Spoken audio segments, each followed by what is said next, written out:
నమస్తే, జై తెలంగాణ స్పెషల్ డిబేట్కు స్వాగతం. నేను సంధ్య. హనుమంతుడా లేక విభీషణుడా? కొనసాగుతారా, కత్తి దూస్తారా? గుట్టుగా ఉంటారా, గట్టు దాటుతారా? అందరి వాడు గీత దాటుతారా లేక విధేయుడయ్యే ఉంటాడా? ఒకవేళ విధేయుడైతే ఈ లీకులు ఎందుకు? ప్రస్తుతం ఎవరి గురించి డిస్కషన్ అని అడిగితే ఎవరినైనా టక్కున సమాధానం వచ్చేది అటు తన్నీర్ హరీష్ రావు గురించి ప్రజెంట్ పెద్ద ఎత్తున డిస్కషన్ జరుగుతుంది. బీఆర్ఎస్లో విధేయుడిగా హనుమంతుడికి ఉన్నంత పేరు ఆయనకుంది. అధినేత కావచ్చు, ప్రభుత్వంలో కావచ్చు, ఆయనకు పెద్దపీట ఎప్పుడు వేస్తారు. మామకు తగ్గ అల్లుడు అన్న బిరుదు కూడా ఆయన సార్థకం చేసుకున్న విషయం కూడా మనందరికీ తెలుసు. ఏకంగా పార్టీలో ఆయనకు ట్రబుల్ షూటర్గా కూడా పేరుంది అన్న విషయం కూడా మనందరికీ తెలిసిన విషయమే. కానీ ఎన్నికలు, రాజకీయ క్రీడల్లో ఒక్కసారిగా ఆయన ఎప్పుడు తెరపైకి వస్తూ ఉంటారు. ప్రతిసారి బీఆర్ఎస్ పగ్గాలకు సంబంధించి నంబర్ 2 పొజిషన్కు సంబంధించి కేటీఆర్ వర్సెస్ హరీష్ రావు అన్నట్టు ఎప్పుడూ ఆ రాజకీయ చర్చ కొనసాగుతూనే ఉంటుంది. ఈ నేపథ్యంలో ప్రతిసారి ఇప్పుడనే కాదు, గత కొన్ని సంవత్సరాలుగా హరీష్ రావు వేరు కుంపటి పెట్టబోతున్నాడు. ఒకవేళ పెడితే బీఆర్ఎస్ నుంచి వేరుగా వెళ్తే అది హరీష్ రావే అవుతాడు అన్న ఏంటిది వాదన బలంగా గత కొన్ని సంవత్సరాలుగా వినిపిస్తూనే ఉంది. పార్టీ ఫిరాయింపు అనే వార్తలు కూడా ఇప్పుడు చక్కర్లు కొడుతుంది. మరొకసారి ఆ అంశము బలంగా జనాల్లోకి వెళ్తుంది. నిజంగానే పార్టీలో ఆయనకు ప్రాధాన్యత ఉందా లేదా? ఆయన అవమానాలు పడుతున్నారా? అందుకే వేరు కుంపటి పెట్టబోతున్నారా? ఇదే విషయం ఇప్పుడు రాజకీయ వర్గాల్లో చర్చ లేపుతోంది. ఇక హరీష్ రావు రాజకీయ వ్యాఖ్యలపై ప్రత్యేకంగా అయితే ఇప్పుడు చర్చ జరుగుతుంది.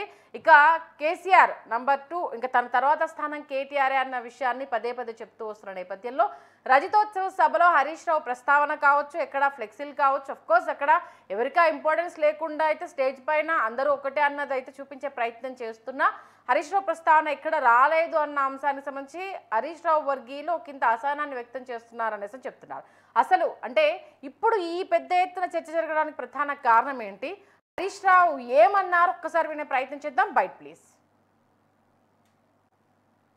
పార్టీలో నేను చాలా సార్లు కూడా చెప్పాను, మీరందరూ కూడా చూసింటారు. ఒక్కసారి కాదు, కొన్ని వందల సార్లు చెప్పి ఉంటాను. ఇవాళ కేసీఆర్ గారు మా పార్టీ అధ్యక్షుడు. ఆయన యొక్క ఆదేశాలను తూచా తప్పకుండా పాటించే ఒక క్రమశిక్షణ కలిగిన కార్యకర్త హరీష్ రావు అని చెప్పిన. ఇది బహుశా వందల సభల్లో చెప్పిన, టీవీ డిస్కషన్స్లో చెప్పిన, ప్రెస్ మీట్లలో చెప్పిన, చిట్చాట్లో చెప్పిన, అనేక సందర్భాల్లో కూడా చెప్పిన. సో మీరు అన్నట్టు కేటీఆర్ గారికి నాయకత్వం అప్పచెప్తే స్వాగతిస్తాను. డెఫినెట్గా ఐ కోఆపరేట్. ఒక కార్యకర్తగా హరీష్ రావు పార్టీ నిర్ణయాన్ని, కేసీఆర్ నిర్ణయాన్ని ఎప్పుడైనా శిరసా వహిస్తాడు తప్ప గీత దాటే వ్యక్తి కాదు. ఇది నా 25 ఏళ్ల రాజకీయ ప్రస్థానం చూపిస్తుంది. 25 ఏళ్ళ నుంచి నేను బీఆర్ఎస్ పార్టీలో ఉన్నాను. పార్టీ జెండా పుట్టుక నుంచి ఈ రోజు వరకు కేసీఆర్ గారి అడుగుజాడల్లో వారి సూచనలకు అనుగుణంగా పనిచేసేటువంటి ఒక కార్యకర్తగా హరీష్ రావు పనిచేసిండు, రేపు కూడా చేస్తాడు. Thank you. ఆ పంచాయతీ లేదు మా పార్టీలో.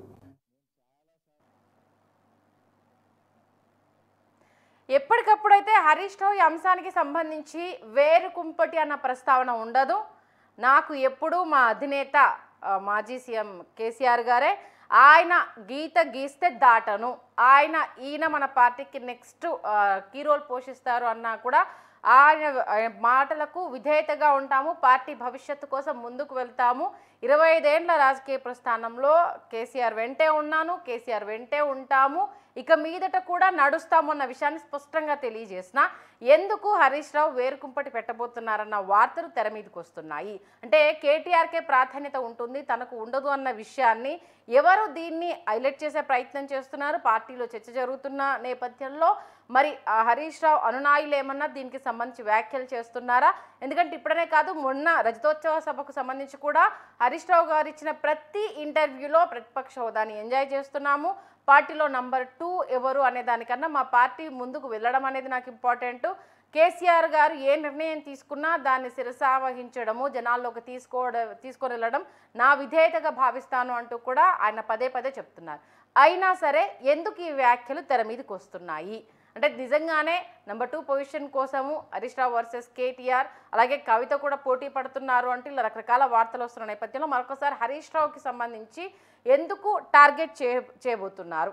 నిజంగానే అవమానాలు జరిగాయా, లేకపోతే ఆయనకు ప్రాధాన్యత ఇవ్వట్లేదా, అది మిగతా వాళ్ళు ఫీల్ అవుతున్నారా లేకపోతే క్రియేట్ చేస్తున్నారా? ఇదే అంశానికి సంబంధించి డిస్కస్ చేద్దాం.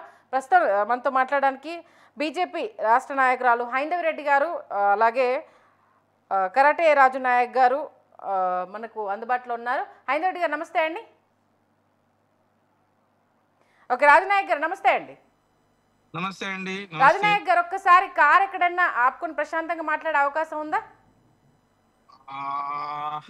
Actually I'm rushing to another place. అక్కడ కూడా లేట్ అయింది. మన వాళ్ళు కొద్దిగా రిక్వెస్ట్ చేస్తే నేను చేసిన మాక్సిమం కదలకుండా ట్రై చేస్తాను. ఓకే, ముందుగా ఎందుకు ప్రతిసారి అంటే నెక్స్ట్ కేసీఆర్ తర్వాత పార్టీ పగ్గాలు ఎవరికి ఇవ్వబోతున్నారన్న వ్యాఖ్య వచ్చినప్పుడల్లా కేటీఆర్ వర్సెస్ హరీష్ రావు అన్న వాదన తెర మీదకి రావడం, అక్కడ పార్టీలో చర్చ జరుగుతుందా లేదా లేకపోతే పార్టీ చర్చ బయట జరుగుతుందా అన్న ఈ కన్ఫ్యూజన్ ఎప్పటికప్పుడు క్రియేట్ అవుతుంది. ముందుగా ఈసారి ఆయన చాలా క్లియర్గా అయితే అసలు అధినేత ఏది చెప్తే అది శిరసావహిస్తాము అని చెప్పిన తర్వాత కూడా మరొకసారి వేరుకుంపటి హరీష్ రావుకు అవమానాలు అన్న వాదన ఎందుకు తెర మీదకి వస్తుందంటే మీరేం చెప్తారు? రాజనాయక్ నమస్తే అండి. నమస్తే అండి. 1-2-3 విషయాలు మీ ముందు చెప్పాలండి. హరీష్ రావు గారు పదుల సంఖ్యలో 10 సార్లు ఎలక్షన్ కంటే ముందు, ఎలక్షన్ తర్వాత, తెలంగాణ రాష్ట్రం కంటే ముందు, తెలంగాణ రాష్ట్రం తర్వాత కూడా 10 సార్లు ఇలాంటి డిబేట్స్ జరిగినప్పుడు సున్నితంగా ఎన్నిసార్లు తిరస్కరించినా కావాలని చెప్పేసి పార్టీ బలపడినప్పుడల్లా, బీఆర్ఎస్ పార్టీ బలపడినప్పుడల్లా చిచ్చు పెట్టాలని, శునకానందం పొందాలని చెప్పేసి కావాలని కొంతమంది కుట్ర పన్ని కాంగ్రెస్ నాయకులు చాలా మంది, ఇలాగే భారతీయ జనతా పార్టీకి సంబంధించిన నాయకులు కానీ ఎప్పుడైతే వీళ్ళ ఇంట్లో చిచ్చు పెట్టాలి, లేకపోతే పార్టీలో చిచ్చు పెట్టాలని చెప్పేసి, లేకపోతే పార్టీలో బలహీనపరచాలని చెప్పేసి అన్ని రకాలుగా కుట్రలు చేసిన కేసీఆర్ గారికి కుడిభుజం లాగా, కేసీఆర్ గారికి ఒక కంటిలాగా, కేసీఆర్ గారు గీసిన గీత లక్ష్మణ రేఖ దాటకుండా గత 25 సంవత్సరాలుగా ఒకటే పార్టీ, ఒకటే కండువా కప్పుకున్న భారతదేశంలోని ఏకైక నాయకుడు హరీష్ రావు గారండి. హరీష్ రావు గారు ఇలాంటి నాయకుడు తెలంగాణ ప్రాంతంలో కానీ మన తెలుగు ప్రాంతంలో ఉండడం మనము ఇష్టపడాలి, ఆత్మాభిమానంతో ఉండాలి, ఆత్మగౌరవంతో ఉండాలి. ఈ రోజులలో ఎక్కడ చూసినా కూడా ఉదయం ఏ పార్టీలో ఉంటారో, ఉదయం ఏ కండువా కప్పుకొని ఉంటారో, రాత్రికి ఏ పార్టీలో మారుతున్నటువంటి పరిస్థితులు మనం ఆంధ్రాలో కానీ తెలంగాణలో కానీ పక్క రాష్ట్రాల్లో చూస్తున్నాం. కానీ ఒక నిస్వార్థమైనటువంటి రాజకీయాలకు 25 ఏళ్లుగా ఒకే చోట, ఒకే దగ్గర కేసీఆర్ గారు గీసిన గీతకు దాటకుండా పనిచేస్తూ భారతదేశంలోని ఒక బెస్ట్ పొలిటీషియన్ గా, ఒక ప్రజానాయకుడిగా పేరు పొందినటువంటి హరీష్ రావు గారి పైన ఈ చిల్లర అవాకులు చవాకులు చాలా సార్లు మాట్లాడి దానికి గౌరవ పెద్దలు హరీష్ రావు గారు చాలా సార్లు చెప్పారు, ఇది మంచి పద్ధతి కాదు, ఇట్లా శునకానందం పొందకూడదు. అసలు ఒక విషయం చెప్తానండి, ఈ తెలంగాణ రాష్ట్రంలో ప్రస్తుత ముఖ్యమంత్రి గారు ఆయన ఎక్కిన పార్టీ మెట్లు ఏ పార్టీ ఆఫీస్ మెట్లు ఎక్కలేదు, ఏ పార్టీ ఆఫీస్ మెట్లు దిగలేదు, ఏ కండువా కప్పుకోలేదు. చెప్పండి, నేను ఫస్ట్ నుంచి చెప్తా. ఫస్ట్ ఆయన స్టార్ట్ చేసింది విద్యార్థి పరిషత్ ఏబీవీపీలో, ఏబీవీపీ తర్వాత టీఆర్ఎస్ లో, టీఆర్ఎస్ తర్వాత టీడీపీలో, టీడీపీ తర్వాత కాంగ్రెస్ లో, ఆ తర్వాత ఇట్లా అన్ని రకాల కండువాలు కప్పుకొని ముఖ్యమంత్రి అయ్యిండ్రు. అలాంటి నేచర్ హరీష్ రావు గారిది కాదండి. హరీష్ రావు గారు ఒక మాట మీద చెప్తే ఒక మాట మీద నిలబడే వ్యక్తి, ఒక గీత గీస్తే గీత మీద ఉండే వ్యక్తి. ఎవరికి ఎన్ని పగ్గాలు ఇచ్చినా, ఏం చేసినా, నాకు చిన్న బాధ్యత ఇచ్చినా అకుంఠిత దీక్షతో నేను చేస్తా అని చెప్తే కూడా ఇలాంటి చిల్లర పల్లర పసలేని ఆరోపణలు చేయడం, కావాలని చిచ్చు పెట్టే ప్రయత్నం చేయడం, ఇది ఎక్కడా కరెక్ట్ కాదు.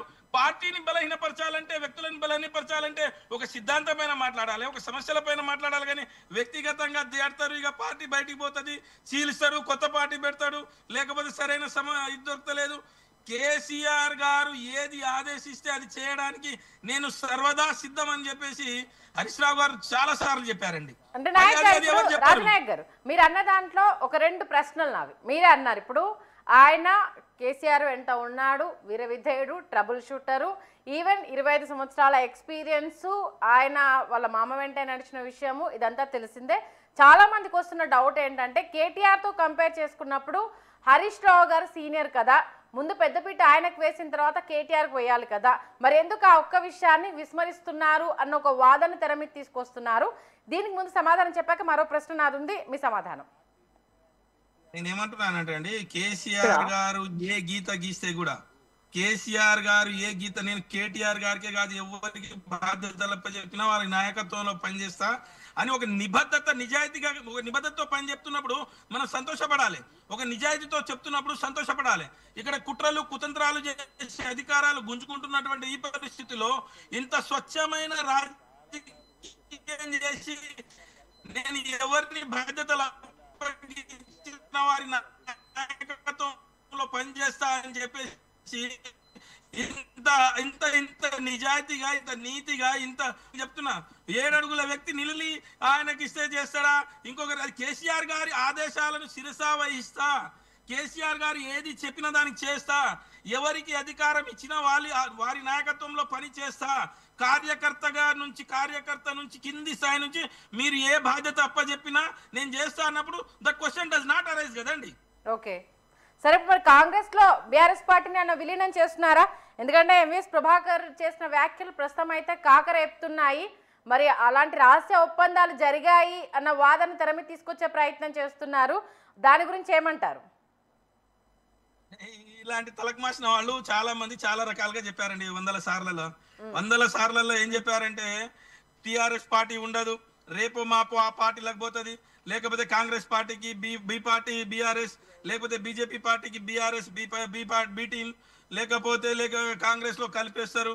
కేసీఆర్ గారు ఆరోగ్యం బాగాలేదు, కేసీఆర్ గారిగా ఆరోగ్యం బాగాలేదు, అమెరికా వెళ్ళిపోతాడు అనేది ఇప్పటి నుంచి కాదండి. తెలంగాణ ఉద్యమం స్టార్ట్ అయిన 2000 అంటే ఎప్పుడైతే 25 ఏళ్ల కిందట స్టార్ట్ అయినప్పటి నుంచి ఇప్పటి వరకు కూడా ఆ మాట చెప్తూనే ఉన్నారు.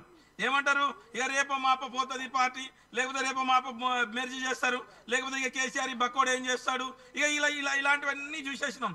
తెలంగాణలో బలమైన పార్టీ, తెలంగాణలో ప్రత్యామ్నాయంగా తెలంగాణలో రేపు 3 సంవత్సరాల తర్వాత అధికారంలో వచ్చే పార్టీ, మళ్ళీ తెలంగాణ దశను తెలంగాణ తలరాతను మార్చే పార్టీ, తెలంగాణ యొక్క ఆత్మ గౌరవాన్ని కాపాడే పార్టీ, తెలంగాణ అభివృద్ధి దిశలో ఒక సూచిలో తిరోగమనం వైపు పోతున్నటువంటి ఈ పార్టీని పురోగమనం వైపుకు తీసుకురావడంలో ముందుండి తెలంగాణ రాష్ట్రాన్ని భారతదేశంలోని గొప్పగా ఉంచడానికి చేసినటువంటి ఈ పార్టీ కాలం ఉంటది. ఏ పార్టీతో మెర్జి కాదు, ఏ పార్టీకి బీటింగ్ కాదు, ఏ పార్టీతోటి మేము ఉండము. ఖచ్చితంగా ఈ పార్టీ అనేది తెలంగాణ ప్రజలకు శ్రీరామ రక్ష. ఇలాంటి ఎన్ని రకాలుగా ఎన్ని చెప్పినా కూడా, ఎంతమంది కావాలని ప్రజల్లో ఒక కుట్రలు చేసి ఏదో లేనిపోని అపోహలు సృష్టించినా ఎక్కడా కూడా ప్రజలు క్లారిటీగా ఉన్నారు. మళ్ళీ తెలంగాణ రాష్ట్రంలో కేసీఆర్ గారు ఎప్పుడు వస్తారు, ఎప్పుడు ఈ తెలంగాణ రాష్ట్రాన్ని పాలిస్తారు, ఈ దుశ్శాసనమైనటువంటి పాలన, ఈ అబద్ధాల పునాదులపైన ఏర్పడినటువంటి పాలన ఎప్పుడు పోవాలని చెప్పేసి లక్షలాది కళ్ళు, లక్షలాది గుండెలు ఎదురు చూస్తున్నాయండి కేసీఆర్ గారి గురించి. ఖచ్చితంగా కేసీఆర్ గారు ఈ పార్టీని ఎక్కడ విలీనం చేయరు. ఈ పార్టీ తెలంగాణ ఉన్నన్ని రోజులు పార్టీ ఉంటది, పార్టీ ఉన్నన్ని రోజులు తెలంగాణ ఉంటది. ఓకే, హైందవరెడ్డి గారు చెప్పండి. 2 పాయింట్లు. ప్రజెంట్ అంటే ఎందుకు ప్రతిసారి హరీష్ రావు గారి పేరు అంటే వేరు కుంపటి పెడతారు అన్న వాదన తెర మీదకి వస్తుంది అనేది ఒకటి.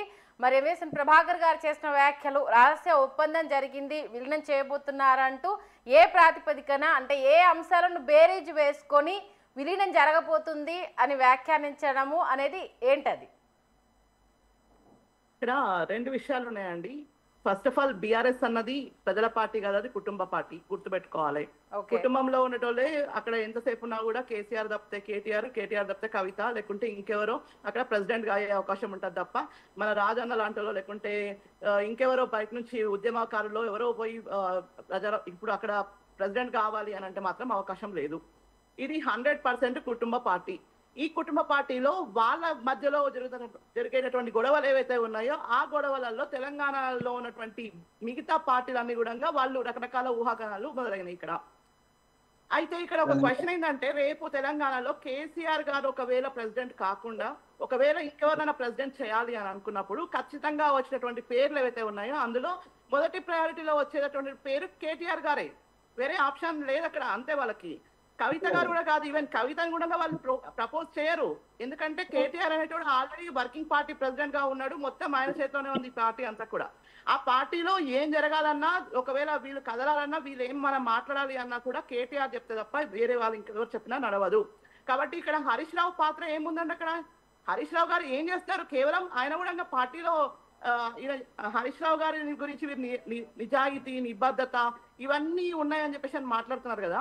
హరీష్ రావు గారు కేవలం కేసీఆర్ చేతిలో కీలుబొమ్మ. కాబట్టి ఏంటంటే 25 సంవత్సరాలు ఆయన అదే పార్టీలో ఉండి ఉండి ఉండి ఇంకా ఎన్ని సంవత్సరాలు నేను ఈ బానిస బతకాలి, ఎన్ని సంవత్సరాలు నా జీవితం ఇంతగానం జీవితం మొత్తం కూడా ఈ కల్వకుంట్ల కుటుంబానికి ఎందుకు అంకితం చేయాలి అనుకున్న ఉద్దేశంలో ఖచ్చితంగా ఆయన బయటకు వచ్చే అవకాశం ఉంది.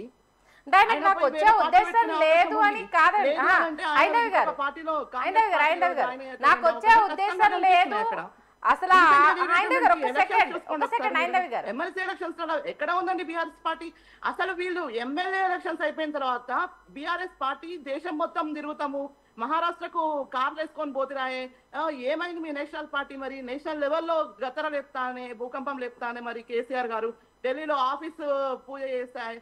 జాతీయ పార్టీ అన్నది మొదలు పెట్టిన వాళ్ళు ఇవాళ వాళ్ళకు ఒక సిద్ధాంతం లేదు, వాళ్ళ యొక్క పార్టీ కంటే ఒక విధానం లేదు. ఆ విధానం లేకుండా కేవలం కుటుంబంలో ఉన్నటువంటి గొడవల విషయంలో మా తెలంగాణ ప్రజలందరినీ కూడా ఇన్వాల్వ్ చేసేసి ఇదేదో మా తెలంగాణ తీసుకొచ్చింది కేవలం కేటీఆర్ గారే అని చెప్పేసి అని. రాజన్న మీరు కూడా నేను ఉస్మానియా యూనివర్సిటీలో యుద్ధం మనం చేసినటువంటి ఉద్యమాలు మీకు గుర్తు లేకపోవచ్చు, బహుశా మీరందరం కలిసి పనిచేసినాం మనం అందరం కూడా. నేను విద్యార్థి పరిషత్ నుంచి చేస్తే మీరు చేసినటువంటి పోరాటాలు మాకు కూడా తెలుసు. కానీ ఈ విషయంలో తెలంగాణ కేవలం కేసీఆర్ వల్లనే వచ్చిందని ఒప్పుకుంటారా మీరు? మనం అందరం పోరాటం చేయలేదా? ఆ రోజు మనము ఆయన నిమ్మకాయ రసం తీసుకుంటేనే కదా ఉస్మానియా యూనివర్సిటీలో యుద్ధం చేసింది మనం అందరం కూడా. ఇవాళ మీరు కూడా పార్టీలో జాయిన్ అయిన తర్వాత మీ యొక్క పార్టీ లైన్లో మీరు మాట్లాడేటటువంటి అర్హత మీకు ఉంది, కాదనట్లేదు. కానీ ఖచ్చితంగా ఇక్కడ యావత్ తెలంగాణ ప్రజలందరం కూడా సఫర్ అయినాము, 100% సఫర్ అయినాము. తెలంగాణలో ఉన్నటువంటి ప్రతి ఒక్క బడుగు బలహీన వర్గాలన్నీ కూడా ఇవాళ తెలంగాణలో కేసీఆర్ పాలనలో మొత్తం సర్వనాశనం చేసింది. ధరణి పేరుతో కానివ్వండి, లేకపోతే ఇంకేమైనా కాళేశ్వరం పేరుతో కానివ్వండి, కమిషన్లు మొత్తం దండుకున్నటువంటి ఏకైక పార్టీ. అదేవిధంగా ఉన్నటువంటి వాళ్ళందరూ కేవలం బాగుపడింది ఎక్కడ ఎవరు అంటే కల్వకుంట్ల కుటుంబం మాత్రమే. తన్నీరు హరీష్ రావు కుటుంబం కాదు ఇక్కడ బాగుపడింది. కాబట్టి ఖచ్చితంగా హరీష్ రావు గారు 100% ఇవాళ బయటకు వచ్చి కాంగ్రెస్ పార్టీ అధికార పార్టీ కాబట్టి అందులో జాయిన్ అవుతారు. అయ్యే అవకాశం కూడా ఉంది. రేపు అది కావాలనుకుంటే మా బీజేపీ పార్టీలో కూడా వచ్చే అవకాశం ఉందేమో, మరి చెప్పలేము. ఎందుకోసం అని అంటే నేను గతంలో మొన్న ఎన్నికలు జరిగాయండి బీజేపీ పార్టీకి రమ్మని హరీష్ రావు గారికి మీరు ఏమన్నా ఆహ్వానం పంపారు అంటే పార్టీ తరపు నుండి ఏమన్నా అంటే సంకేతాలు పంపించారా? లేదని నేను చెప్తున్నాను అనమాట. మొన్న ఎమ్మెల్సీ ఎలక్షన్స్ లలో నేను గ్రౌండ్ లో సిద్దిపేటని నేను అసెంబ్లీ ఇన్ఛార్జ్ గా పోయినాను. సిద్దిపేట అసెంబ్లీ ఇన్ఛార్జ్ గా సిద్దిపేటలో నాకు లోకల్ గా ఉన్నటువంటి పరిస్థితులను బట్టి నేను మీతో ఇవాళ మేము ప్రస్తావించాల్సినటువంటి అవసరం వచ్చింది. చాలా క్లియర్ గా చెప్తున్నారు కదా, నాకెక్కడా బయటికి వెళ్ళే ఉద్దేశం లేదు, అసలు నాకు ఆలోచనే లేదు, జనాలు క్రియేట్ చేస్తే నేనేం చేయాలి అంటూ ఆయనే బాహాటంగా చెప్తున్నారు కదా, మరి దీన్ని ఎలా చూడాలంటారు? నేను చెప్తున్నాను. ఇప్పుడు ఆయన డైరెక్ట్ ఎందుకు చెప్తారండి? అవును నేను నిజంగానే ఇట్లా సఫర్ అవుతున్నాను అని చెప్పేసి ఆయన డైరెక్ట్ ఎందుకు వచ్చి చెప్తారు చెప్పండి? వెనకాల నుంచి ఎన్ని ప్రెజర్స్ ఉన్నాయో మనకు తెలియదు. సిద్దిపేటలో నేను చెప్తాను, ఎలక్షన్స్ అప్పుడు సిద్దిపేటలో టీఆర్ఎస్ ఎక్కడ కూడా కనిపించలేదు, బీఆర్ఎస్ అన్నది లేనే లేదు సిద్దిపేటలో. ఆయన ఎమ్మెల్యేగా గెలిచిన తర్వాత కూడా కనీసం సిద్దిపేటలో లోకల్ గా ఉండేటటువంటి పరిస్థితి లేదు. ఆయన క్యాంప్ ఆఫీస్ లో ఆయన లేరు.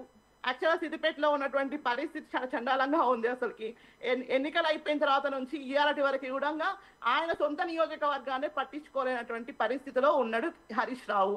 కాబట్టి అటు చూస్తే ముందు చూసాను, నొయ్యి వెనక చూస్తే గొయ్యి, ఎక్కడ పోమంటారు మరి చెప్పండి మరి మీరు కూడా. కాబట్టి డెఫినెట్ గా రకరకాల ఊహాగానాలు ఉంటాయి. ఆయన మేబీ అక్కడ మంత్రాలు జరుపుతున్నారేమో, అధికార పార్టీతో జరుపుతుండొచ్చు. అంటే ప్రభాకర్ గారు అంటే ఏ విధంగా చేశారా అంటే రహస్య మంత్రాలకు సంబంధించి రహస్య మంత్రాలకు సంబంధించి బీజేపీకి ఏమైనా లీకులు వచ్చాయా? అది కన్ఫర్మ్ న్యూస్ అనే ప్రభాకర్ గారు ప్రెస్ మీట్ పెట్టి మరి చెప్పారా?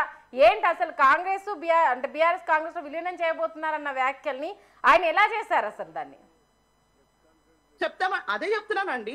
ఎమ్మెల్సీ ఎలక్షన్స్ లలో బీఆర్ఎస్ పార్టీకి వీళ్ళు ఎక్కడ కూడా బీఆర్ఎస్ పార్టీ అభ్యర్థులు లేరు. 2 ఎమ్మెల్సీలు గెలిచింది మేమే. మొన్న జరిగినటువంటి మొన్న హైదరాబాద్ స్థానిక సంస్థల ఎన్నికలలో కూడా బీఆర్ఎస్ పార్టీకి అవకాశం ఉన్నా కూడా వాళ్ళ యొక్క ఓటు హక్కును వినియోగించుకోవడానికి కూడా వీళ్ళు ముందరికి రాలేదు. మరి ఈ సందర్భంలో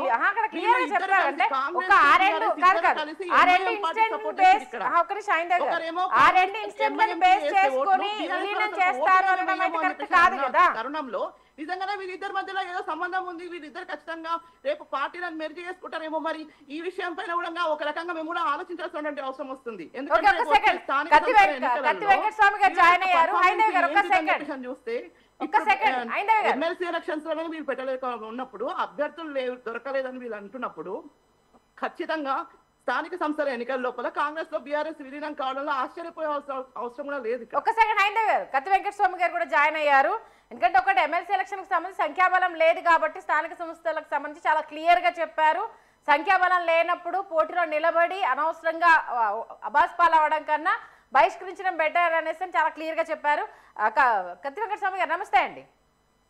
నమస్కారం అమ్మా. నమస్కారం. ప్రెసిడెంట్ హరీష్ రావు గారు పార్టీ మారబోతున్నారు అన్న అంశంతో పాటు ఎంవీఎస్ ప్రభాకర్ గారు త్వరలో అటు కాంగ్రెస్ లో బీఆర్ఎస్ పార్టీ విలీనం కాబోతోంది, లోపాయికారు ఒప్పందాలు జరిగాయి, ప్రజెంట్ ఈ మధ్య కాలంలో ఎక్కడ బీఆర్ఎస్ పార్టీ కౌంటర్లు ఇవ్వకపోవడము, సహకరించకపోవడం ప్రధాన కారణము అంటూ తెర మీద తీసుకొచ్చే ప్రయత్నం చేస్తున్నారు. ఎంవీఎస్ ప్రభాకర్ అయితే చాలా క్లియర్ గా ఈ విషయాన్ని చెప్పారు. ఏంటి అసలు నిజంగా విలీనం ప్రతిపాదన అనేది జరిగిందా, లేకపోతే ఎవరికి తోచినట్టుగా వాళ్ళు ఊహాగానాలు క్రియేట్ చేస్తున్నారా ఏంటి? అంటే ఇప్పుడు ఫ్రంట్ లైన్ న్యూస్ లో రావాలంటే ఏదో సంచలనమైనటువంటి వ్యాఖ్యలు చేయాలి. ఓకే, ఆ రకంగానే పాలిటిక్స్ ఇవాళ నడుస్తున్నాయి. అంటే ఒక సంచలన వార్త రావాలంటే మీరు కూడా మీడియా వాళ్ళు దాన్ని ఎన్కరేజ్ చేసి పిఆర్పి రేట్ పెంచాలంటే తప్పనిసరిగా అంటే ఎక్కడి దాకా పోయిందంటే సంచలన వార్తలతో పాటు బూతులు కడితే మాత్రమే, బూతులు మాట్లాడితేనే మా మా మా పేర్లు వస్తాయి అనేటువంటి దిగజారుడు రాజకీయాలు వచ్చినాయి ఇవాళ. దాంట్లో ఎవరికి సంశయం అక్కర్లేదు, శశభిష అక్కర్లేదు ఆ రకంగా. అయితే ఇప్పుడు ఉన్నటువంటి అంటే రాజకీయ పరిస్థితులలో, రాజకీయాలలో ఎవరు ఎప్పుడు పోతారో తెలియని పరిస్థితి అయితే ఉంది. అంత మాత్రాన మనం ఎవరి మీద పడితే వారి మీద ఆరోపణలు చేయడం అనేటువంటిది కూడా కరెక్ట్ కాదు. రెండో విషయం, హరీష్ రావు అంటే పర్టికులర్గా మీరు హరీష్ రావు మారతడా మారదా అనేటువంటిది it is purely the personal affair of Harish Rao. దాంట్లో నేను వ్యక్తిగతంగా కానీ నా పార్టీ పరంగా కానీ నేను హరీష్ రావు వ్యక్తిగత అంశాల మీద నేను మా పాలసీ ప్రకారం మేము ఇంటర్ఫేర్ కాం. ఆయనే మా పార్టీ విషయంలో మాట్లాడుతున్న తీరు కానీ, లేకపోతే ఏదో మేము ఓట్లు కొంటలేమో ఇట్లాంటి కొన్ని వ్యాఖ్యలు చేసినప్పుడు దానికి మేము డెఫినెట్ గా సమాధానం చెప్తాం. డెఫినెట్ గా వారిని ఒకసారి కళాల దగ్గరికి రమ్మని అడుగుతున్నాం. డెఫినెట్ గా వారు స్వయంగా వారి సొంత నియోజకవర్గం సిద్దిపేటలో కావచ్చు, లేకపోతే ఆయన సొంత జిల్లా మెదక్ జిల్లాలో కావచ్చు, లేదనంటే రాష్ట్ర నాయకుడిగా ఆయనకు పేరుంది కాబట్టి రాష్ట్రంలో ఏ మూలకైనా ఈ వడ్లు కొనేటువంటి విషయంలో మేము చేస్తున్నటువంటి పారదర్శకమైనటువంటి వాటిని పరిశీలించడానికి వారిని ఆహ్వానిస్తున్నాం. వారు కావచ్చు, లేకపోతే బీజేపీ కావచ్చు, ఎవరైనా కూడా they have every right. Already దానికి సంబంధించి పొన్నం ప్రభాకర్ గారు రిప్లై ఇచ్చారు, ఆయన ట్వీట్ చేశారు, అది జరిగిపోయింది. ప్రెసిడెంట్ దాని మీద కన్నా ఎంవీఎస్ ప్రభాకర్ చేసిన కామెంట్స్ అంటే విలీనం చేయబోతున్నారు, రేవంత్ రెడ్డిని పక్కకు తప్పించేసి కేసీఆర్ ను సీఎం చేయబోతున్నారంటూ హాట్ కామెంట్స్ చేశారు. ముందు దాని గురించి మాట్లాడదాం మనం. నేను ఏమంటున్నానంటే ప్రభాకర్కి ఏం పని లేదు. ఇప్పుడు వాస్తవం చెప్పాలంటే ప్రభాకర్కి ఏం పని లేదు, పార్టీలో పని లేదు, బయట పని లేదు. ఎందుకంటే ఎన్నిక కాలేదు. విత్ ఇన్ ది పార్టీ కూడా ఆయన ఇంపార్టెన్స్ ఆల్మోస్ట్ జీరోకి వచ్చేసింది ఆల్మోస్ట్, నాకు తెలిసి. ఎందుకంటే ఎన్వీఎస్ ప్రభాకర్ మేము అంతా కలిసి పనిచేసినాం వైపు. సో కాబట్టి ఐ నో, అంటే ఆజ్ అండ్ టుడే ప్రభాకర్ వైకి పెద్దగా కాంగ్రెస్ అంటే మన తనకున్నటువంటి పార్టీలో పెద్దగా పని లేదు. మా పార్టీ సీఎం మార్చడానికి ఆయనకేం కుతూహలమో, లేకపోతే సీఎం రేవంత్ రెడ్డిని మారుస్తారు అనేటువంటి ఊహాగానాలు ఆయనకి ఎందుకు వస్తున్నాయో నాకు అర్థం కాలే. ఆయనకి ఏం కళ వచ్చిందో. అట్లాంటి అవకాశాలు కానీ అట్లాంటి అవసరాలు కానీ ఇవాళ కాంగ్రెస్ పార్టీ ప్రభుత్వానికి కాంగ్రెస్ కు లేదు. అధిష్టానం ఆలోచన అట్లాంటివి లేవు. చిన్న చిన్న అంశాలు ఉంటాయి, పేపర్లలో వస్తుంటాయి, ఏదో అపాయింట్మెంట్ దొరకలేదనో అదనో ఇదనో చాలా చాలా అంటే పబ్లిక్ లో రేటింగ్ కోసం కూడా వార్తలు చాలా వస్తుంటాయండి. వాటిని పట్టుకొని మనం వాస్తవిక పరిస్థితి నుంచి బయటికి రాలేము. స్టేబుల్ గవర్నమెంట్ దీనికి ఇప్పుడు సపోర్ట్ అవసరం లేదు, ఎవరు దీన్ని కూలగొట్టే పరిస్థితి కూడా లేదు.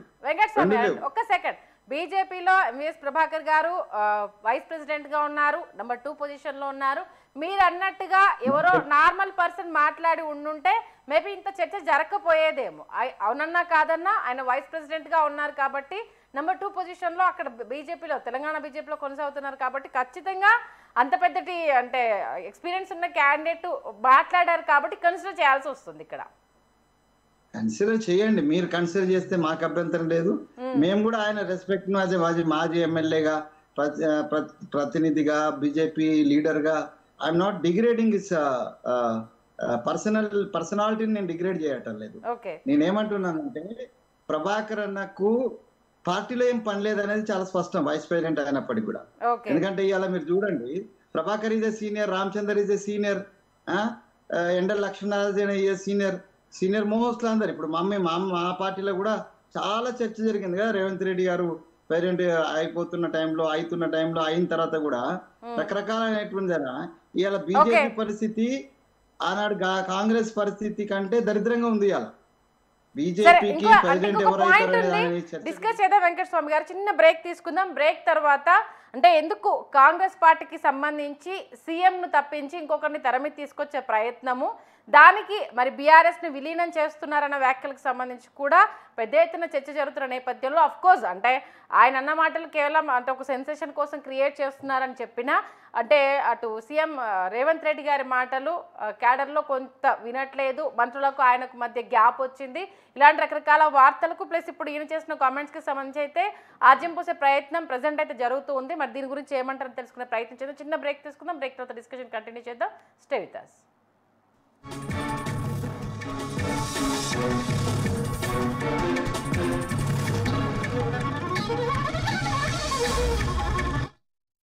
ఎంపీసీ బైపీసీ విద్యార్థులకు ఒక వరం CA/CMA కోర్సులు. CA/CMA చదివే విద్యార్థుల్లో 40% మంది ఎంపీసీ బైపీసీ విద్యార్థులే master minds.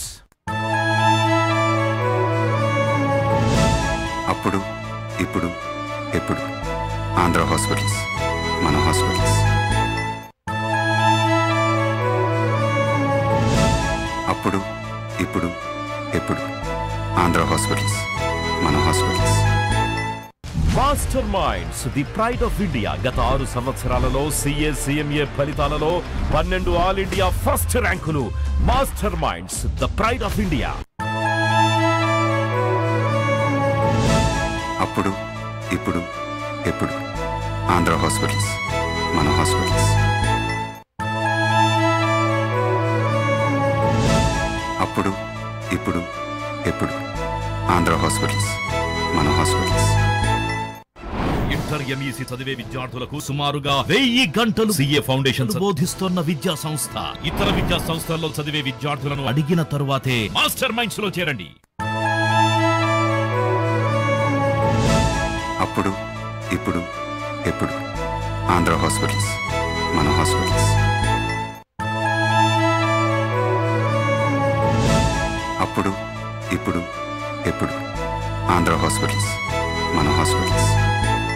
Master minds the pride of India. Commerce విద్యా చరిత్రలో కని విని ఎరుగని ఫలితాలు కేవలం 6 నెలల్లో. CA/CMA కోర్సుల్లో 3 ఆల్ ఇండియా ఫస్ట్ ర్యాంకులు సాధించిన ఏకైక సంస్థ master minds the pride of India. అప్పుడు ఇప్పుడు ఎప్పుడు ఆంధ్ర హాస్పిటల్స్, మన హాస్పిటల్స్. అప్పుడు ఇప్పుడు ఎప్పుడు ఆంధ్ర హాస్పిటల్స్, మన హాస్పిటల్స్.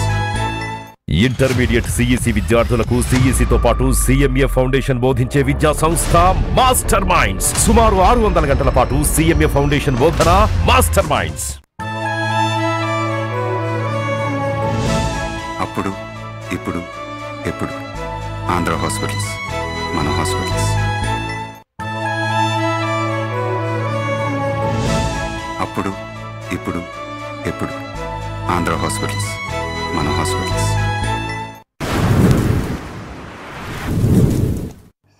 ఆ పంచాయతీ లేదు మా పార్టీలో. నేను చాలా సార్లు కూడా చెప్పాను, మీరందరూ కూడా చూసింటారు, ఒక్కసారి కాదు కొన్ని 100 సార్లు చెప్పి ఉంటాను.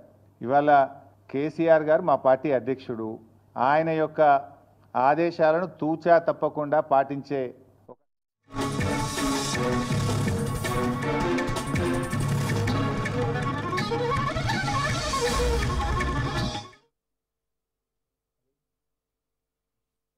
అటు బీఆర్ఎస్ అధికార ప్రతినిధి రాజు నాయక్ గారు మనకి లైవ్లో అందుబాటులో ఉన్నారు. రాజు నాయక్ గారు మ్యూట్లో ఉన్నట్టుంది, ఒకసారి చూడరా. చెప్పండి. ఓకే, ఏంటంటే హైందవి గారు అయితే అసలు హరీష్ రావు నియోజకవర్గాన్ని పట్టించుకోవట్లేదు, పార్టీలో పెద్దగా ఆయన కీ రోల్ పోషించట్లేదు, ఆయన చాలా అసంతృప్తితో ఉన్నాడు, ఐదర్ కాంగ్రెస్కా బీజేపీకా ఎటైనా వెళ్ళే అవకాశాలు ఉన్నాయి అంటూ కూడా కామెంట్ చేయడం జరిగింది. ముందుగా దాని గురించి ఏం చెప్తారు? ఇప్పుడు పదే మేము అది ఏదో మహాభారతంలోనూ రామాయణంలో సీతాదేవి పోయి అగ్ని ప్రవేశం చేసినట్టు నిరూపించుకోవాల్సినటువంటి అవసరం అయితే మాకు లేదు. కేసీఆర్ గారు గీసిన గీతకు దాటడు అని చెప్పేసి పదుల సంఖ్యలో చెప్పిండు, ఇప్పుడు చెప్పాము. రెండవది నియోజకవర్గాన్ని పట్టించుకోడు అని మాట్లాడితే రీసెంట్ గా ఎమ్మెల్యేల పనితీరు పైన ఒక సర్వే జరిగిందండి. ఆ తెలంగాణ రాష్ట్రంలో ఎమ్మెల్యేల పనితీరు పైన సర్వే జరిగితే ఆ సర్వేలో మొట్టమొదటి ప్లేస్ లో హరీష్ రావు గారు వచ్చిర్రు. ఆ సర్వేలో ఎక్కువగా పనిచేసేది ప్రతి ఆల్టర్నేట్ డే మెదక్ మన సిద్దిపేటలో ఉండే నాయకుడు ఎవరని అంటే హరీష్ రావు గారు. ప్రతిరోజు తెలంగాణ ప్రజల పక్షాన మాట్లాడే నాయకుడు ఎవరంటే హరీష్ రావు గారు. ప్రజల పక్షాన పోరాటం చేసే నాయకుడు అంటే హరీష్ రావు గారు. కాంగ్రెస్ పార్టీ ఇచ్చిన హామీల గురించి ప్రభుత్వానికి 24 గంటలు ప్రశ్నించి వారిని గుర్తు చేస్తున్నటువంటి ప్రజల పక్షాన పోరాటం చేస్తున్నటువంటి నాయకుడు హరీష్ రావు గారు. ఈ ప్రతి దాంట్లో ఎక్కడ ఈ తెలంగాణ రాష్ట్రంలో ఒక మచ్చలేని ఒక 25 ఏళ్లుగా ఒకే పార్టీలో ఒకే బాటలో నడుస్తూ కేసీఆర్ గారి మార్గదర్శకంలో నడుస్తున్నటువంటి నాయకుడు హరీష్ రావు గారు. హరీష్ రావు గారు నిలువెత్తు ఒక మార్గదర్శి. రాజకీయం అంటే ఇట్లా ఉండాలి. ఎక్కడైనా ఎవరికైనా ఇప్పటి వరకు మీరు వ్యక్తిగత విమర్శలు కానీ, ఎప్పుడైనా అన్పార్లమెంటరీ లాంగ్వేజ్ కానీ, లేకపోతే ఇష్టానుసారం మాట్లాడడం కానీ, లేకపోతే ఎక్కడైనా పని చేయడు హరీష్ రావు గారు అని చెప్పేసి ఇప్పటి వరకు దేశ చరిత్రలోనే ఎవరు లేరు. బహుశా ఇలాంటి నాయకుడు దేశంలోనే ఎక్కడ ఉండకపోవచ్చు. బహుశా నేను ఎందుకు చెప్తున్నా ఈ మాట అంటే, ఒక నిస్వార్థానికి ఒక గీత గీసేదానికి గీత దాటకుండా కేసీఆర్ గారు గీసినటువంటి గీతలోని 25 ఏళ్లుగా పనిచేస్తున్నటువంటి ఒక గొప్ప నాయకుడు గురించి ఇక అవాకులు చవాకులు బయట ఉన్నటువంటి వాళ్ళు మాట్లాడితే ఇక నేనేం చెప్పలేను. అభివృద్ధి విషయంలో 24 గంటలు కష్టపడి నేను తన వెంట నేను 2 రోజులకు ఒకసారి రోజుకు కనీసం ఒకసారి అన్నట్టు పోతాన్నమాట ఇంటికి. మేము ఒక్కొక్క రోజు 700-800 కిలోమీటర్లు కూడా ఎక్కడి నుంచి కొడంగల్ నుంచి భద్రాచలం నుంచి జైరాబాద్ నుండి సిద్దిపేట నుంచి హైదరాబాద్ వచ్చిన రోజులు ఒక్కటే రోజులలో కూడా ఇన్ని రోజులు తిరిగినటువంటి మంత్రిగా కానీ, ఎమ్మెల్యేగా కానీ, పార్టీ కార్యక్రమాలు కానీ, తెలంగాణ ఉద్యమంలో కానీ ఎక్కడా కూడా హరీష్ రావు గారు పని చేయలేదంటే వాళ్ళ అవగాహన, వాళ్ళ విజ్ఞత ఎంతవరకు ఉందో నాకు అర్థమవుతుంది. రెండోది ఏంటంటే మేము నిస్వార్థంగా పనిచేసినటువంటి నాయకులం. ఇక వీళ్ళు ప్రతిదానికి రాలేసుకుంటా పోతే, లేకపోతే బురదేసుకుంటా పోతే ఆ బురద కడుక్కోవడానికి మాకు లేదు. వాళ్ళు బురదలో ఉండి మాకు బురదలో ఉన్నారంటున్నారు. నేనేమంటున్నా, భారతీయ జనతా పార్టీ 2 సీట్లతోటి ప్రయాణం మొదలై ఈరోజు దేశానికి వెళ్ళింది. మేము కూడా అదే రకంగా మేము ఎప్పుడో చిన్న దీపం పట్టుకొని బయలుదేరి తెలంగాణ రాష్ట్రాన్ని సాధించి, తెలంగాణ రాష్ట్రాన్ని సాధించడంలో కేసీఆర్ గారు మొదటి పాత్ర వహిస్తే పౌర సంఘాలుగా, విద్యార్థి సంఘాలుగా, విద్యార్థులుగా, ఉద్యమ నాయకులుగా మేమందరం కూడా వానర సైన్యంలాగా పోరాడినాం. అందరం ఒకరికొకరు తోడైనాం. అంతేగాని ఇప్పుడు బీఆర్ఎస్ పార్టీని నమ్మే పరిస్థితి లేదు. కాదు నాయక్ గారు, ప్రక్రియ ద్వారా ఏర్పడినటువంటి తెలంగాణ రాష్ట్రంలో కేసీఆర్ గారి చరిత్ర సువర్ణాక్షరాలతో రాయదగ్గింది.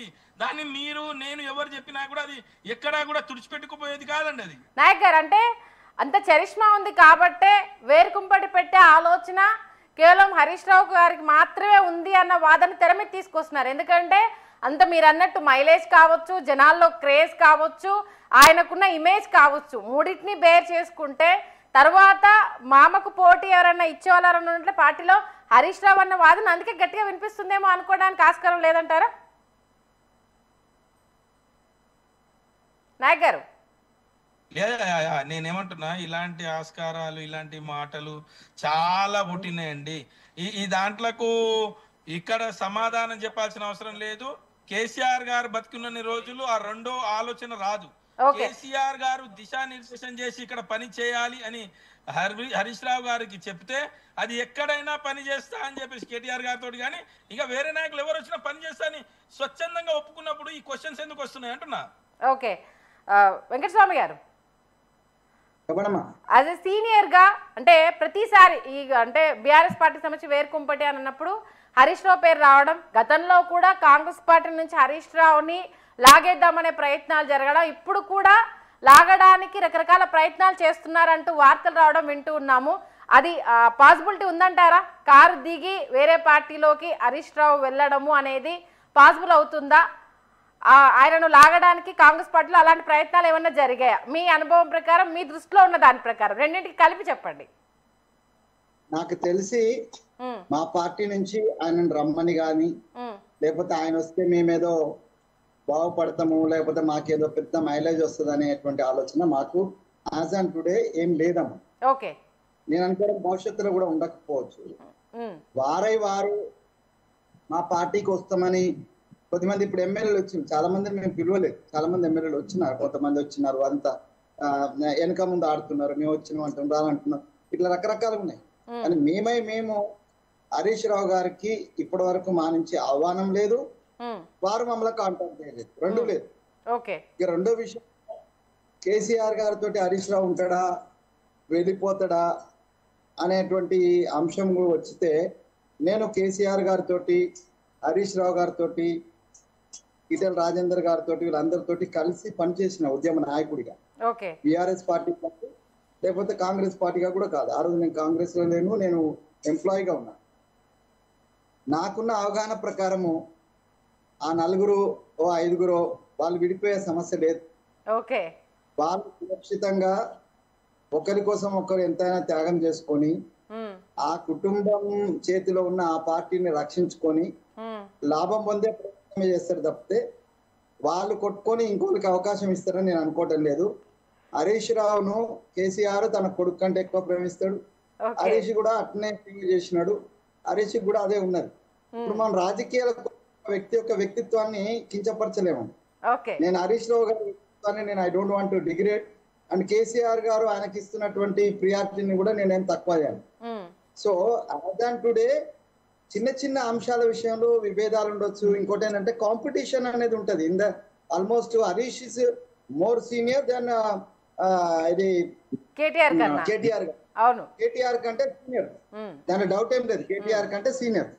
సో అట్లా ఏదైనా అవకాశం వచ్చినప్పుడు కేటీఆర్ ని పక్కన పెట్టి హరీష్ రావుకే బాధ్యతలు ఒప్పజెప్పినటువంటి సందర్భం కూడా టిఆర్ఎస్ పార్టీలో ఉంది. టిఆర్ఎస్ యొక్క ట్రబుల్ షూటర్ ఎవడే అని అంటే హరీష్ రావే ట్రబుల్ షూటర్ చాలా సందర్భాలు. అవును. తర్వాత ఆ రాజేందర్ వర్సెస్ కేసీఆర్ వచ్చినప్పుడు కూడా ఒక గోడలాగా నిలబడి ఆ పార్టీని బాగా కాపాడింది కూడా అది. అట్లాంటి ఒక ట్రబుల్ షూటర్ ను, ఆత్మీయుణ్ణి కేసీఆర్ వదులుకుంటాడని కానీ, లేకపోతే తన మామ సొంత తండ్రిలాగా చూసుకునేటువంటి కేసీఆర్ ను హరీష్ రావు వదులుతాడని కానీ నేనైతే వ్యక్తిగతంగా నమ్మటం లేదు. తర్వాత మా పార్టీ కుటుంబాల మధ్యన స్విచ్ పెట్టి, కుటుంబాల అంటే అన్నదమ్ముల మధ్యన, అక్క చెల్లెల మధ్యన, లేదా తండ్రి కొడుకుల మధ్యన, అందరి మధ్యన చిచ్చు పెట్టి మేమేదో వాపుకోవాలని మా ఉద్దేశం లేదు. మాకు ప్రజలు ఆశీర్వాదం ఇచ్చినారు. ప్రజలు ఆశీర్వాదం దాంట్లో ఒకటి గుర్తుపెట్టుకోవాలా, మాకు ఇప్పుడు కేసీఆర్ వచ్చి మాతో జాయిన్ అయినా మాకు నష్టమే. కేసీఆర్ విలీనం చేసిన నష్టమే. ఎందుకంటే ప్రజలు కేసీఆర్ యొక్క 10 సంవత్సరాల పాలనతోటి విసిగిపోయి, ఇబ్బంది పడి, దోపిడీకి వ్యతిరేకంగా, దౌర్జన్యానికి వ్యతిరేకంగా, రాజ్యాంగ విలువలను కాలరాసినటువంటి కేసీఆర్ యొక్క నియంతృత్వ పాలనకు వ్యతిరేకంగా కాంగ్రెస్ పార్టీకి మాకు పట్టం కడితే మేము వచ్చేసి మళ్ళా వాళ్ళనే తీసుకొచ్చి ఇప్పటికే మా మీద కొట్లాడి బదనాములు వస్తున్నాయి కొన్ని. అట్లాంటి వదులుకోకుండా మేమేదో ఆయనని తీసుకొచ్చి మేము విలీనం చేసుకోవాల్సినటువంటి అగత్యం మాకు లేదు, అవసరం కూడా మాకు లేదు.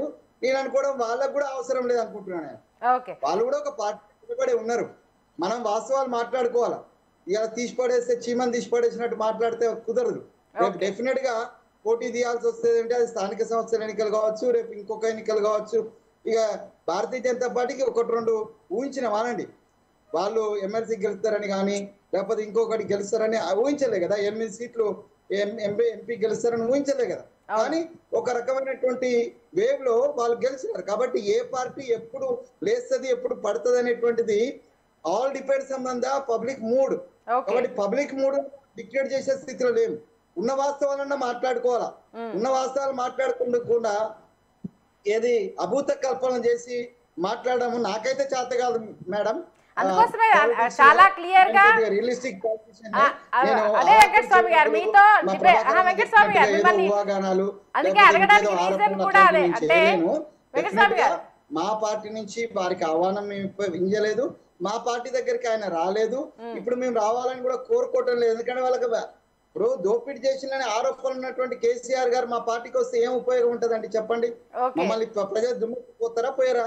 కాళేశ్వరంలో కోట్ల రూపాయల అక్రమాలు జరిగినాయని మేమే ఆరోపణ చేసి ఆ అక్రమాలు చేసిన తీసుకొచ్చి మా పక్కన కూర్చుంటే పెడితే మా సోనియా గాంధీ ఎందుకు ఒప్పుకుంటది, మా రాహుల్ గాంధీ ఎందుకు ఒప్పుకుంటారు? కాబట్టి అట్లాంటి అవకాశాలు మేము మిగతా వాళ్ళగా సుజనా చౌదరిని తీసుకొచ్చి పక్కన కూర్చోబెట్టుకున్నటువంటి మోడీ గారి లాగా అమిత్ షా లాగా మేము కేవలము అధికారం కోసము అంత దరిద్రంగా వ్యవహరించేటువంటి పరిస్థితి రాహుల్ గాంధీ గారి దగ్గర నుంచి మాకు ఉండదని మేము విశ్వసిస్తున్నాం.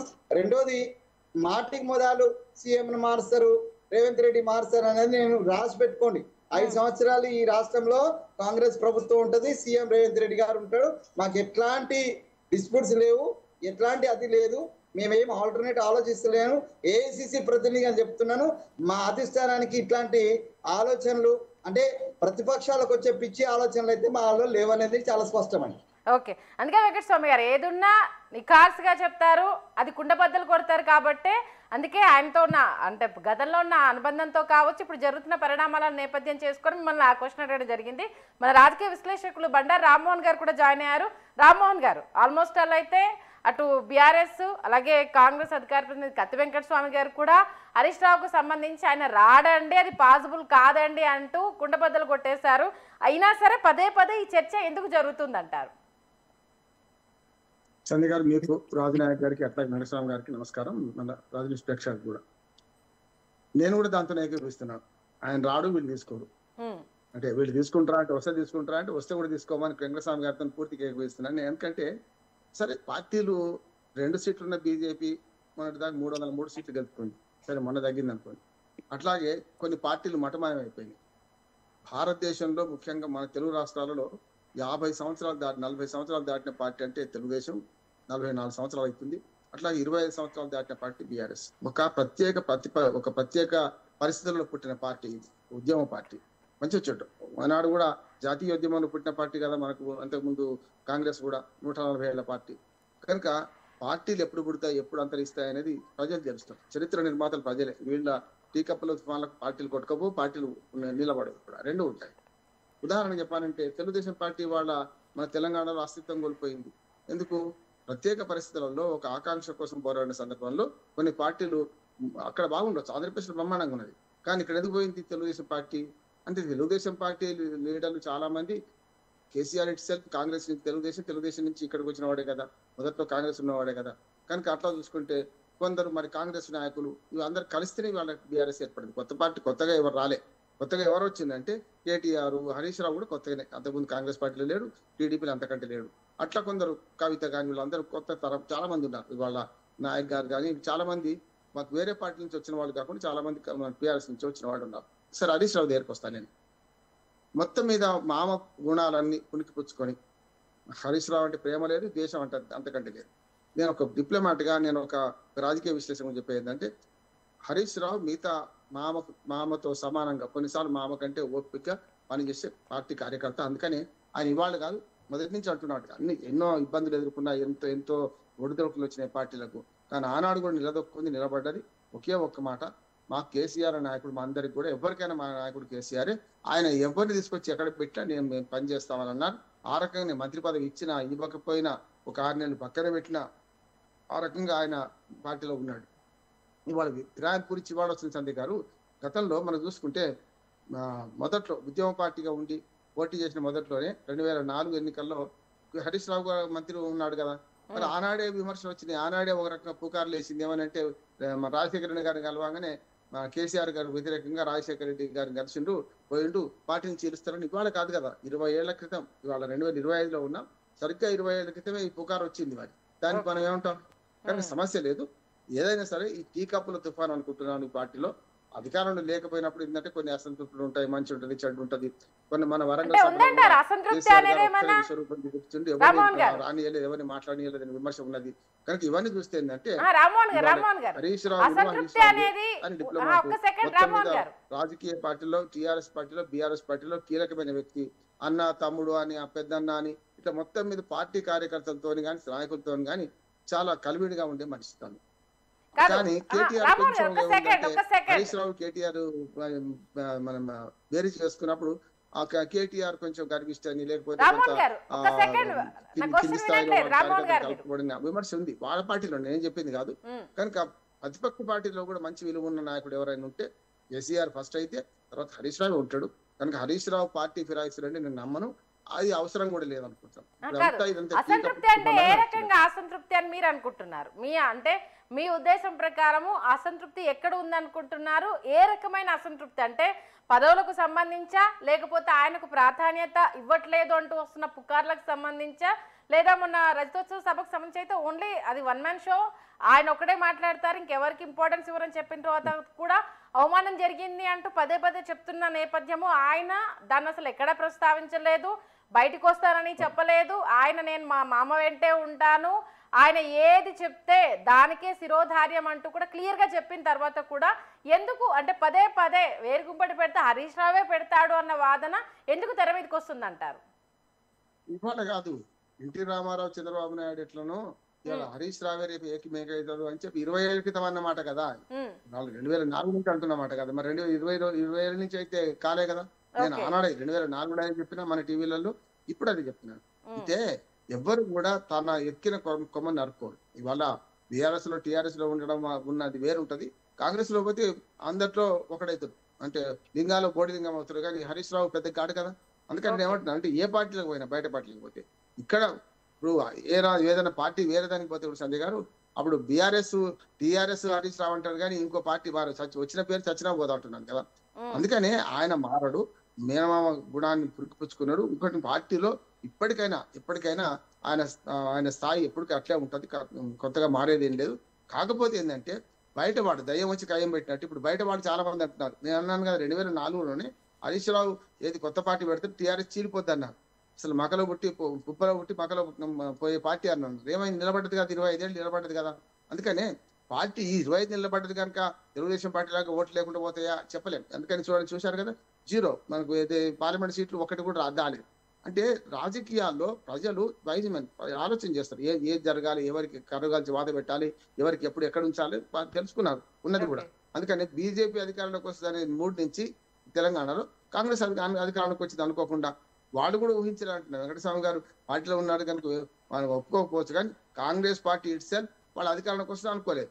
వీళ్ళు అనుకుంది ఏంటంటే దోనోళ్ళు అడిగితే తీనొక ఫాయిదా అవుతారంటే ఇద్దరు కొట్లాడుకుంటే 3వ పార్టీగా మేము టీఆర్ఎస్ వస్తాం అనుకున్నారు. కానీ బీఆర్ఎస్ కు వ్యతిరేకంగా కాంగ్రెస్ పొందిన ఓట్లు ఇటు పక్కన బీజేపీ పొందలేకపోయింది. అందుకని నేను ఏమంటున్నాను అంటే ట్రబుల్ షూటర్ గా మన హరీష్ రావు ఆనాటి నుంచి ఈనాటి దాకా కార్యకర్తలకు సత్సంబంధాలు గల నాయకుడిగా చిరస్థాయిగా ఉంటాడు, సమస్య లేదు. ఆయన ఇప్పుడు మన ఏమంటారు దాన్ని పువ్వు పుట్టగానే పరిమళించారు అన్నట్టు కేసీఆర్ గారికి పిఐ నుంచి మొదలుకొని వాళ్ళ సంతోష్ కుమార్ పాత్ర వహించిన పాత్ర మొదట ఆయన వహించిండు కనుక చెప్తాను కదా, ఆయన ఒక రకంగా చెప్పారంటే మేనమామతో సమానంగా పనిచేసిండు ఆనాటి నుంచి దాకా. సరే విమర్శలు చాలా ఉంటాయి, అగ్గిపెట్టి దొరకలేదని పెట్రోల్ పోసుకుండా ఎన్నో. నా కూడా ఉద్యమ స్ఫూర్తికి ఉద్యమాన్ని పెంపొందించే క్రమంలో సంస్థాగత నిర్మాణాలు, ముఖ్యంగా సంస్థాగత నిర్మాణంలో ఎవరైనా కేసీఆర్ మీద అలిగిన వాళ్ళు కూడా హరీష్ రావు మీద అలిగిపోలే. ఇప్పటికి చూడండి మొత్తం పార్టీలో కేసీఆర్ మీద అలిగిపోయిన వాళ్ళు ఉన్నారు, ఆఖరి కేటీఆర్ మీద అలిగిపోయిన వాళ్ళు ఉన్నారు. కానీ హరీష్ రావు నన్ను ఇట్లా చెప్పిండని అలిగిపోయిన వాళ్ళు ఒక్కరిద్దరు మాత్రమే ఉంటారు. అందులో ప్రధానంగా జిల్లా స్థానిక రాజకీయాలు ఉంటాయి కనుక మన జగ్గారెడ్డి లాంటి వాళ్ళు ఉంటారు, కొందరు ఉంటారు. వాళ్ళు కూడా ఉండరాను కాదు. ఇప్పుడు ఒక ఇల్లు అన్నప్పుడు కుటుంబ సభ్యుల మీద తేడా ఉంటుంది కనుక హరీష్ రావు మీద అలిగిపోయినాడు జగ్గారెడ్డి లాంటి వాడే ఇప్పుడు కాంగ్రెస్ పార్టీలో ఉన్నారు. ఒరిజినల్ గా ఆయన బీజేపీ జగ్గారెడ్డి. ఇప్పుడు మనకు ఆర్ఎస్ఎస్ కార్యకర్తగా మొదలైన మన వెంకటస్వామి గారి లాగా ఏ పార్టీలోని ఇప్పటికీ వెంకటస్వామి గారిని అభినందిస్తారు చెప్తున్నా సభాముఖంగా టీవీ ముఖంగా. ఎక్కడ కూడా పార్టీ కోసం అవతలాడము, పార్టీ కోసం అతిశయోక్తులు చెప్పడం చేయడు, ఉన్న వాస్తవం ఒప్పుకుంటాను. నేను జగ్గారెడ్డి ఒక్కటి తప్ప చాలా వరకు ఆయన మీద అలిపోయిన తక్కువ ఉండరు, అటువంటి వాళ్ళు ఉంటారు ఓ 10 మంది. కానీ రాష్ట్ర వ్యాప్తంగా చూస్తే హరీష్ రావుకున్న పేరు కానీ, హరీష్ రావుకున్న ఓపిక కానీ, సంస్థాగత నిర్మాణంలో ఆయన పనితీరు కానీ, ఎవరైనా అలిగితే కూడా మళ్ళీ వాళ్ళని తీసుకొచ్చే క్రమం కానీ పెద్దవాళ్ళైతే కలుపుకపోయింది. అది నాకు ఎవరితో పోల్చబోద్ది అవుతుందంటే ఒకనాడు మనకు నేషనల్ ఫ్రంట్ కట్టిన ఎన్టీ రామారావు తోడుగా ఉండి తర్వాత ఒక రకంగా చెప్పాలంటే వాళ్ళు దేశంలో క్రియాశీల రాజకీయాలు నడిపిన చంద్రబాబు నాయుడు కూడా డిప్లొమాటే. ఈ హరీష్ రావుకు చంద్రబాబు నాయుడుకు వీళ్ళందరికీ అప్పుడు ఈ అడ్వాంటేజ్ ఏంటంటే పెద్దవాళ్ళు అయితే కడుపులో తలకాయ పెట్టి కాలు మొక్కైనా పోతారు, చిన్న వాళ్ళు అయితే మిత్రులుగా చూస్తారు. ఇది వాళ్ళకి అడ్వాంటేజ్. అదే ఎన్టీ రామారావు కేసీఆర్ ఎవరి దగ్గర పోయి కడుపులు తలకాయ పెట్టలేడు. అది ఇటువంటివి ఎన్ని హరీష్ రావు చేయగలుగుతారు కనుక హరీష్ రావు పాత్ర హరీష్ రావుదే. ఎక్కడా కూడా ఇది స్పష్టంగా టీ కప్పులో తుఫాన్ లాంటిది, ఇందులో ఉండదు. అధికారం లేనప్పుడు పార్టీలు అన్ని పార్టీలు చీలిపోతాయని రకరకాల పుకార్లు వస్తాయి. ఇది ఉంటది అంటున్నా నేను. తర్వాత చూద్దాం. అంటే పార్టీ అధికారం లేకపోయినంత మాత్రం ఒక్కసారి అధికారం కోల్పోతే మొత్తం అంతా చీకటి అయ్యే పరిస్థితి ఉండదు. అట్లా కూడా చాలా సార్లు చూసినాం మనం. తెలుగుదేశం పార్టీ రాష్ట్ర విభజన తర్వాత స్వామి గారు ఏం చెప్పారో మీరు అదే చెప్పారు. ఆల్మోస్ట్ ఆయన గురించి తెలిసిన వాళ్ళంతా మీరు చెప్పిన ఆ స్టేట్మెంట్ ఇస్తున్నారు. మరి రాములు నాయక్ గారు దయ్యం వచ్చి కయ్యం పెట్టింది అన్నట్టుగా, మరి ఆ దయ్యం ఎవరు, ఈ కయ్యం పెట్టడానికి కారణం ఏంటి, ఇప్పుడు చర్చ జరగడానికి మరి ఏంటి? ఇప్పుడు అవతలవా ఏంటి కాంగ్రెస్ పార్టీ నుంచి అది రాజు వెళ్ళలేదమ్మా. నేను ఇప్పుడే వచ్చాను, ఊరి నుంచి వచ్చాను, కార్లో ఉన్నాను, ఇప్పటిదాకా ఏది వెళ్ళలేదు చెప్తున్నాను. అంటే మనం ఆ ప్రేమ అట్లా ఉందని నేను చెప్తున్నాను అంత. అందుకనే రాములు నాయక్ గారు ఇప్పుడు నేను ఒక విషయం అండి, మన రామరావు గారు చెప్పినా కూడా, కత్తి వెంకటస్వామి గారు చెప్పినా, నేను చెప్పినా, తెలంగాణ ప్రజలు ఏ మూలన రాజకీయాల్లో కొంత రాజకీయ అవగాహన ఉన్నటువంటి నాయకులు ఎవరు చెప్పినా కూడా అదే నిజం అన్నమాట. హరీష్ రావు గారి వ్యక్తిత్వం ఒక నిండు కుండ లాంటిది. హరీష్ రావు గారు రాజకీయాల్లో ఎంత ట్రబుల్ షూటరో, కేసీఆర్ గారి మాట జవదాటని ఒక వీరుడు అండి. మనం దానికి ఏం మాట్లాడలేము. ఇంకొకటి, రాజకీయాల్లో ఇందాక నాకు అంటే నేను కత్తి వెంకటస్వామి గారితో చాలా పనిచేసిన విద్యార్థి పరిషత్లో కానీ, నేను తెలంగాణ ఉద్యమంలో మేము శ్రీనివాస్ గౌడ్ గారు, కోదండరామ్ సారు, మేమందరం పనిచేసే క్రమంలో నీతిగా నిజాయితీగా ఉన్నది ఉన్నట్టుగా ముఖం మీద మాట్లాడేటువంటి వ్యక్తిత్వం. ఆ పార్టీలో ఏది జరిగినా, వేరే పార్టీలో ఏది జరిగినా, పార్టీ సిద్ధాంతపరంగా సమస్యలు వచ్చినప్పుడు ఫైట్ చేస్తాం. కానీ ఒక వ్యక్తి గురించి, వ్యక్తిత్వం గురించి మాట్లాడే ఈ క్రమంలో హరీష్ రావు గారు గురించి మాట్లాడాలంటే, హరీష్ రావు గారు అని నేను చెప్పాను కదా, ఒక లక్ష్మణ రేఖ దాటి బయటికి వచ్చే వ్యక్తి కాదు. కేసీఆర్ గారు ఉన్నన్ని రోజులు తెలంగాణ ఉంటుంది, హరీష్ రావు గారు ఉంటారు. తెలంగాణ ఉన్నన్ని రోజులు టీఆర్ఎస్ బీఆర్ఎస్ పార్టీ ఉంటుంది, ఈ నాయకులు ఉంటారు. తెలంగాణ బీఆర్ఎస్ పార్టీ ఉంటుంది. ఖచ్చితంగా ఈ హరీష్ రావు గారు కావాలని చెప్పేసి హరీష్ రావు గారిని, అంటే నేనేమంటున్నా అంటే, ఇది టీ కప్పులో తుఫాను కూడా కాదండి. ఇది అధికార పక్షంలో ఉన్నటువంటి కాంగ్రెస్ నాయకులు కావాలని చెప్పేసి కొంత ఒక డైలామాలను క్రియేట్ చేసి, వాళ్ళ ఇంట్లో కుటుంబంలో గొడవలు ఉన్నాయి, లేకపోతే భారతీయ జనతా పార్టీ నాయకులు కొంతమంది మా పార్టీలో వస్తాడు అని ఊరికే ఒక నిందారోపణలు చేయడం, ఆ పార్టీలో ఒక చిచ్చు పెట్టడం, కుట్రబనడం లాంటిదే తప్ప ఇది ఆయన వ్యక్తిగత ఇవన్నీ చేసినా కూడా హరీష్ రావు గారి వ్యక్తిగత ఇమేజ్ ని మాత్రం దెబ్బతీయలేరు. హరీష్ రావు గారు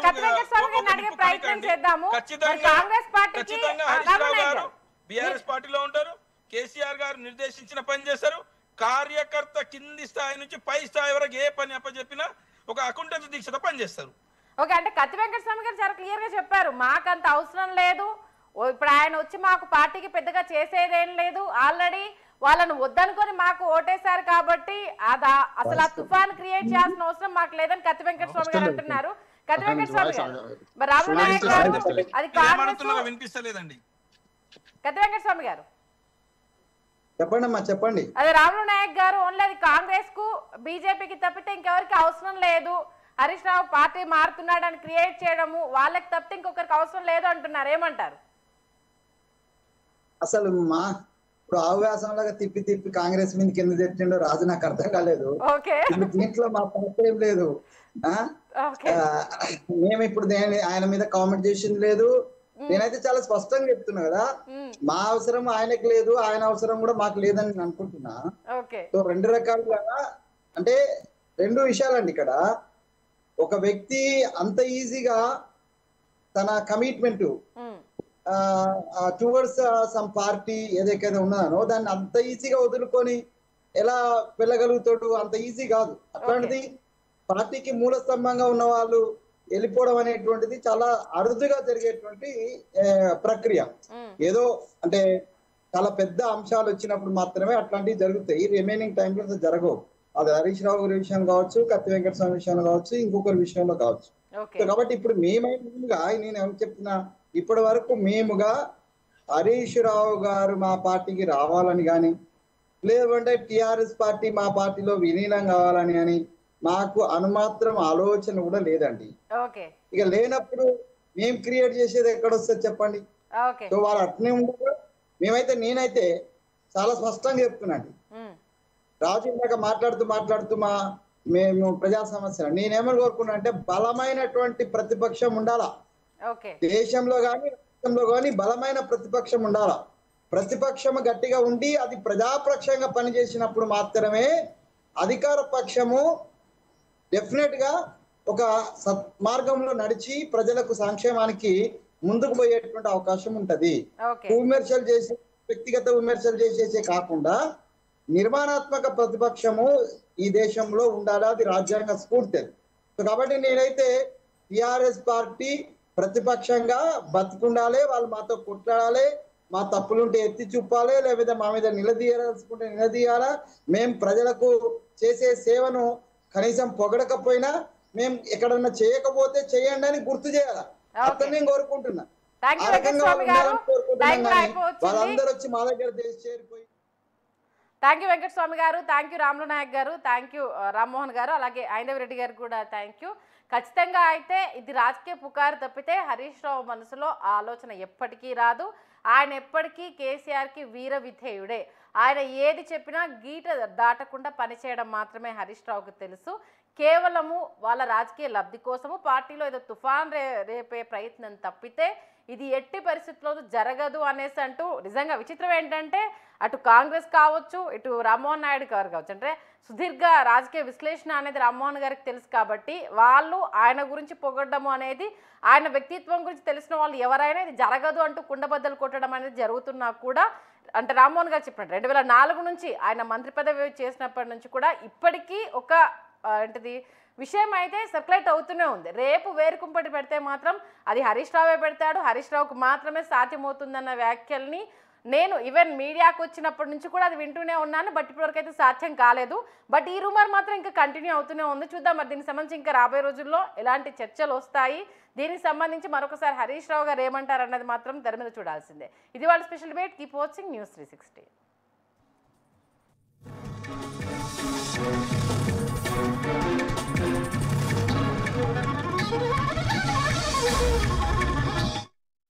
చదివే విద్యార్థులకు సుమారుగా 1000 గంటలు CA ఫౌండేషన్ బోధిస్తున్న విద్యా సంస్థ. ఇతర విద్యా సంస్థల్లో చదివే విద్యార్థులను అడిగిన తరువాతే మాస్టర్ మైండ్స్ లో చేరండి. Master minds, the pride of India. Commerce విద్యా చరిత్రలో కని విని ఎరుగని ఫలితాలు కేవలం 6 నెలల్లో. CA